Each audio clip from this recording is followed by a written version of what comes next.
সবুজে ঘেরা বড় বড় দুটি পুকুর, যার চারপাশে শিমুল, জাম, মেহগনির সারি।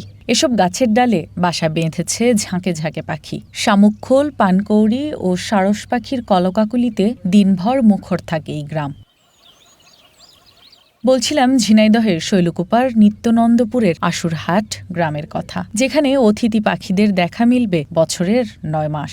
১৫ বছর আগে শীতকালে এক ঝাঁক পারিযায়ী পাখি এই গ্রামের একটি শিমুল গাছে আশ্রয় নেয়। ভোরে পাখিরা যেত খাবারের খোঁজে, সন্ধ্যার আগে আবার ফিরে ওই শিমুল গাছই রাত কাটাত। এর বছর ৫ পর থেকে অতিথি পাখিরা এই গ্রামে স্থায়ীভাবে বসবাস শুরু করে। পরে গ্রামটিকে পাখির অভয়ারণ্য হিসেবে ঘোষণা করা হয়।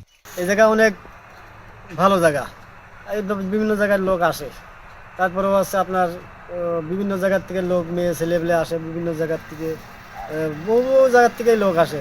মেলা হাজার হাজার জাতীয় পাখি এই জায়গা বসে, আমরা দেখি, সুন্দর দেখা যায়। আমাদের এই আশুরহাটে পাখি মেলা, অনেক দূর দূরান্তে পাখি আসে। এখন অনেক দিন ধরে পাখি থাকে এবং দর্শক দেখার জন্য বিকালবেলা হলেই শহরের থেকে মেয়ে ছেলেরা এবং বয়স্ক মানুষ, ছোট বড় সবাই ছেলেমেয়েরা এখানে এসে ভিড় জমায়।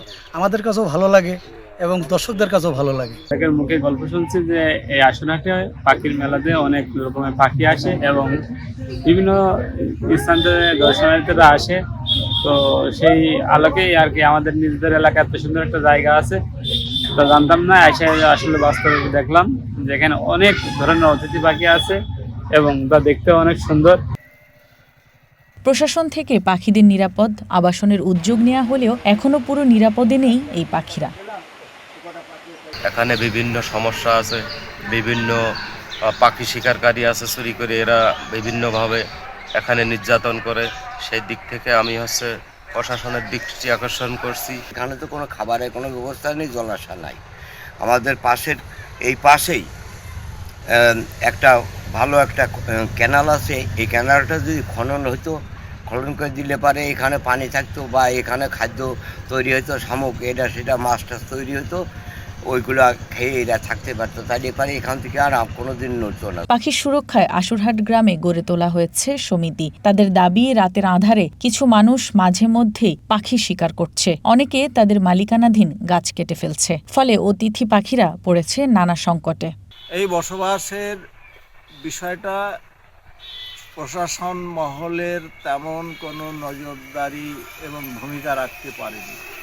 জীববৈচিত্র্য রক্ষার্থে যা করণীয় দরকার তারা করতে পারেনি। আমি বারবার ওয়াইল্ড লাইফে জেলা প্রশাসক, উপজেলা নির্বাহী অফিসারদের শরণাপন্ন হয়েছি, বিভিন্ন আলোচনা করছি। এখানে মূলত সমস্যা ব্যক্তি মালিকানায় গাছের উপরে তারা এসে আশ্রয় নিয়েছে। তাদের রক্ষার্থে তেমন কোনো ভূমিকা করতে সরকার নিতে পারেনি। ঝিনাইদহ পাখিদের আবাসন নিশ্চিত করতে প্রয়োজনীয় ব্যবস্থা নেওয়ার কথা জানান এই কর্মকর্তা। আবাসস্থল সহজলভ্য হওয়ার কারণে পাখিগুলো স্থায়ীভাবে বসবাস শুরু করে এবং পরবর্তীতে এখন জলাধার সংকট এবং খাবারও সংকট দেখা দিচ্ছে, যার জন্য পাখিগুলো বিপদসংকুল অবস্থায় আছে। বন বিভাগের পক্ষ থেকে বৃক্ষরোপণ করে আবাসস্থল সংকট নিরসন করার জন্য চেষ্টা অব্যাহত আছে এবং এখানে সরকারি কোনো জায়গা নাই, যার কারণে আবাসস্থল সংকট করাটা দূর হয়ে যাচ্ছে।